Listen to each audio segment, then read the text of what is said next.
Welcome to another episode of Behind the Schemes, where we get to figure out what makes people tick, how they motivate themselves, overcome adversity, climb that hill to make them thrive in life. I'm your co-host, Danny, right here with my lovely mother, Kenice Middleton, and she's going to introduce our special guest today. So I'm excited to talk to our next guest. So we've been talking about how we want to bring on more creative types, and we have one today.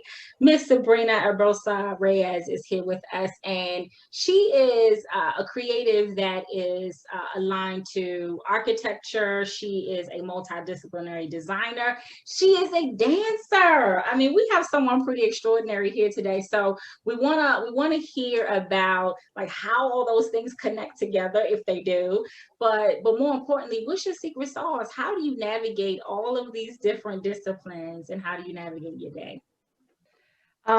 Thank you, Danny, and thank you, Miss Kenice, for having me on today. I'm so excited to be here, and I'm really excited to talk about architecture today because I definitely believe it's a field in which not a lot of people talk about, but yet we live in it in our everyday, and it really creates the world and how we move through, right? And it shapes our experiences also. Yeah.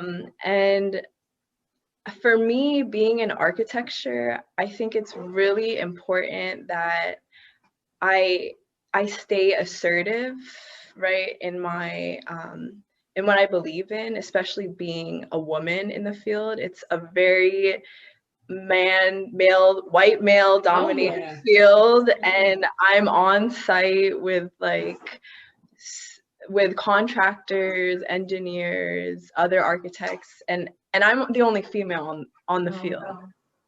wow. So when I'm on the field, it is really important for me to just be firm in what I believe and to really never second guess what I'm saying, because as soon as I do that, it's it it like 9 times out of 10 I'm right. Yep. So I'm so glad you mentioned that. I'm sorry, Daniel. I gotta just latch on to this assertiveness because I also have been a woman in a white male dominated field. yeah, And I mean, you just hit the nail on the head, like the assertiveness piece. Oh, say it And, again, and because right, to, this and is to yeah, such have a that big at such a deal. young age, having that at Yeah, a young age is just yeah, yeah, remarkable. and To hear you just outwardly say that as the first thing that like drives your day and like makes you get over the hump, it makes you thrive and be successful. Like that's and just remarkable. recognizing it. right. Yeah, I mean, recognizing it. that's what got me through school also, because in school, I mean, the kind of work that I'm interested, right, is about how architecture can serve community. Um, right, although it's meant to serve community, many times the community is left out in having a say about what the architecture is. So a lot of my work was centered around that, and it was really difficult in school to let that be appreciated and valued. A lot of times professors would kind of like knock it down and say, is that important? You're gonna get backlash.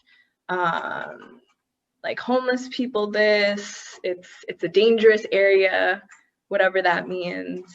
And I remember my thesis year, the first semester, I almost failed. And because I continued sticking to what I believed in and working hard and just, really being persevering through that, I ended up actually getting an honorable mention for my thesis. Wow, Yeah. congratulations. That's So, awesome. So sticking with that same lens, it sounds like you have overcome a lot of different challenges, in relation to operating in a white world, operating in a male-dominated world, really being secure in what you believe in. You bringing your experiences, from your yeah, childhood into, your schoolwork and into architecture, because, you know, taking what you've already said about this white male dominated space, they don't often understand what minority communities look like, and yeah. the appreciation we do have for our community and the things that are built in our community. So, what what would you say has been your biggest business challenge, to date, and how did you overcome that challenge? Right now, the biggest challenge, and I think the biggest challenge in architecture right now is definitely funding and competing with like these money-hungry developers. Because right, because a lot of these developers, their intention isn't looking out for the community. It's to build high-rise luxury apartments and commercial businesses that put money into their pockets, right? And then the community suffers because a lot of times these luxury apartments or commercial storefronts, the community can't really access them. So as an architect, there is a lot of competition working against these developers because people are more concerned about kind of profiting over owning property and stuff rather than actually creating spaces that could be beneficial. Yeah, and you mentioned that you're a woman in a male-dominated industry, and still a young woman too. But when you think about your experiences and kind of what they look like to date, what would you go back and tell your younger self to kind of pull you through some of the adversity that you experienced? Yeah. What would you say to young Sabrina? Whoo! I love this question.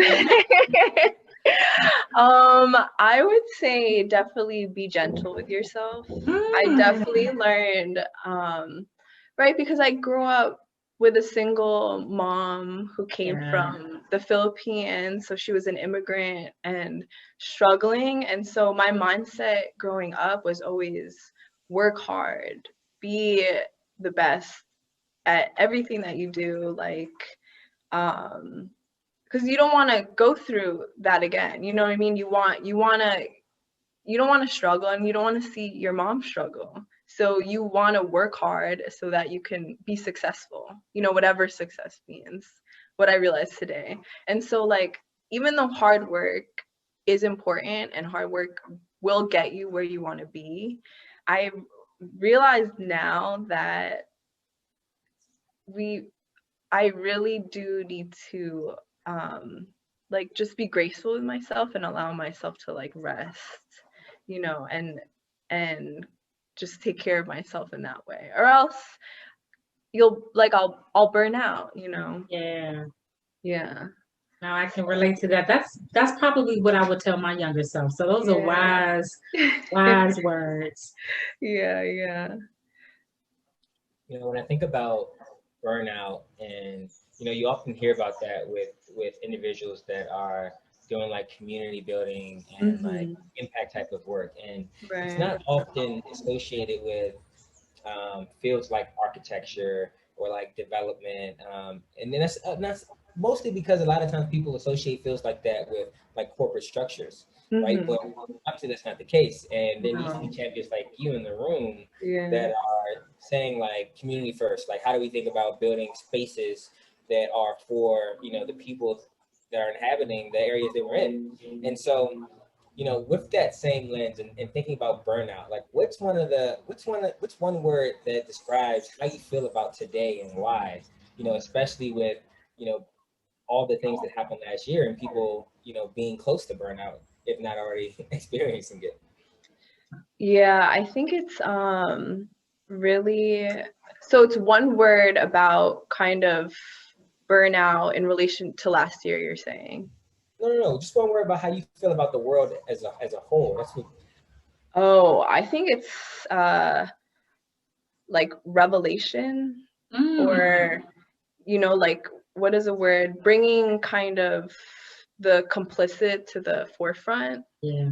So like uncovering, or just whatever that word is. You know what I mean? Yeah, and you're not the first person to say that or to say a word like that, but I think we talk about it, being exposure. Like everything's exposure. That's what I think. That's a good word. Yeah, exposure, definitely. And I definitely think it is a time in which, because during these like revolutions, and as we've seen, you know, how what the government is really doing, and like how our society is working, like all the racial injustices that we've been facing, like we've always known this, right? But it's like this is the first time that we're actually, I mean, there's always been movements happening, but this is the first time where everybody is really getting on board and like really making a priority to like change things. Yeah. You know, and honestly, I don't want to go back to what normal was. Yeah.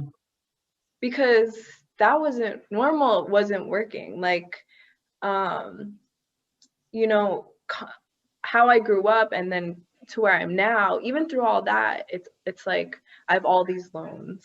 So it feels like I'm still in like square one because of all these loans, right? There's really there's no progression really. Yeah. Like even being an architect, like I don't have health insurance. I don't have, architects don't get 401ks. You know what I mean? All these benefits that should be accessible to everyone. Someone who has gone through academia and is supposed to be in this like professional world, I also don't even have like simple benefits. So imagine those who weren't even given that opportunity. So Yeah. yeah. No, I'm glad you mentioned that, and Daniel, it just reminded me of what you said when you were filming the American Dream about what the dream really is. It's go to college, get the degree, get the job, but nobody talks about you now don't you have to get health insurance because you have to get off your parents if you ever were on your parents' health insurance, and you have student loans now. You have all this debt, you have all this baggage, you know, that you have to overcome while you're trying to be successful. So it's like, what is the real like what is the real dream? You know, what are we supposed to be working towards? Well, I realized that so this will take me back to like the dancing thing, where the reason why I went into architecture school was because I thought that it was a field that would embody the arts, but also kind of science and like engineering. So I stopped dancing because of that.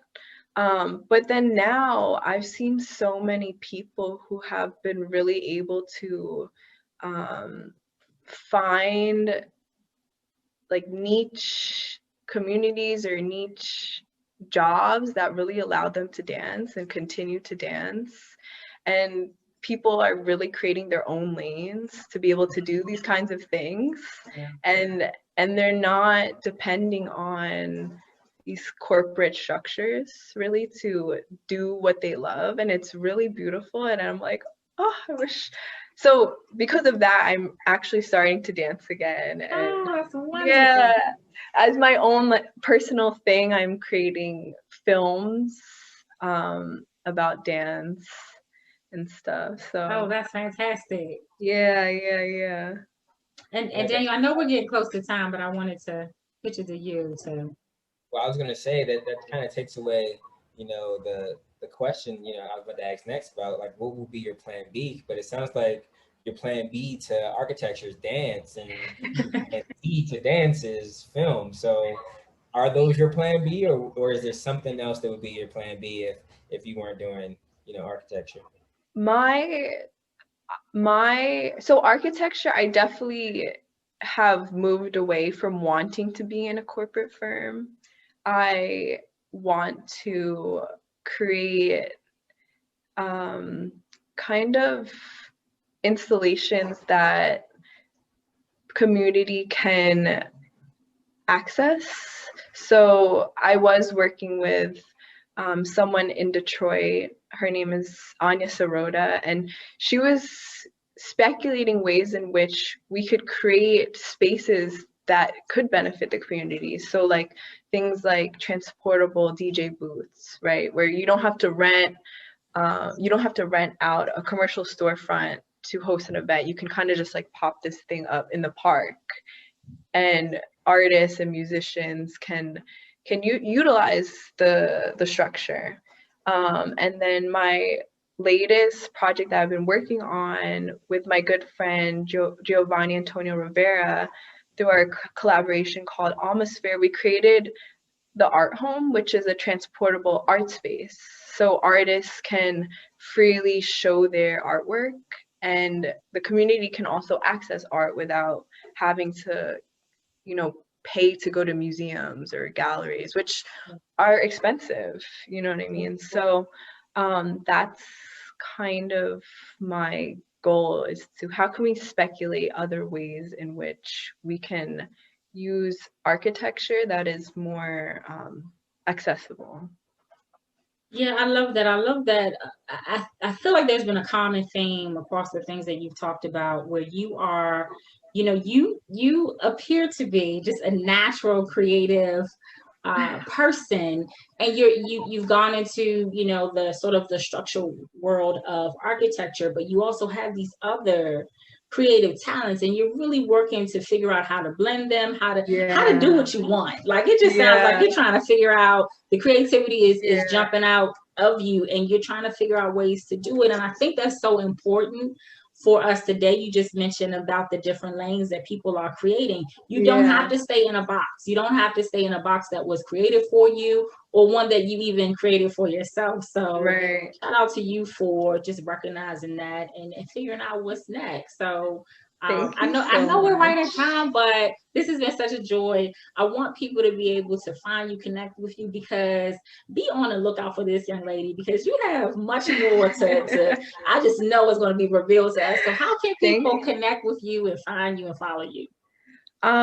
You can follow my Instagram. It's herbo_Rey, REY. And then my creative collaboration with my friend Giovanni, that is, the Instagram for that is Almosphere, or alma.sphere. And Almosphere means it's like a play on word with atmosphere, but alma is soul, so we're creating like soul experiences. Love it. So Instagram, or that's probably the best way to reach me. All right, we'll make sure people have it. And thank you so much for this time and just sharing of yourself. So we really appreciate it. We appreciate you hopping on and giving us the good spirit. You have, like my mom said, a creative soul, and we're excited to see what's to come. Thank you so much. I think everybody does. It's just really these systems and these structures it's that box. Yeah, it's really that system in that box. Yeah, I mean, that I'm really trying to like connect back to me as a young girl. I mean, going back to your question, I know we're out of time, but going back to myself as a young girl, like I was so just painting, drawing, all this, and then I realized like one day that I don't do that anymore. And I was like, why? Yeah, and I think this is a good time for people to reconnect with themselves, who they are, who they were, who they want to be. This is a fantastic time to explore those things. So thank you for sort of redirecting that for people. I hope it re-energizes people too. So Thank you so much for having me. Thank you, Sabrina. I love this conversation.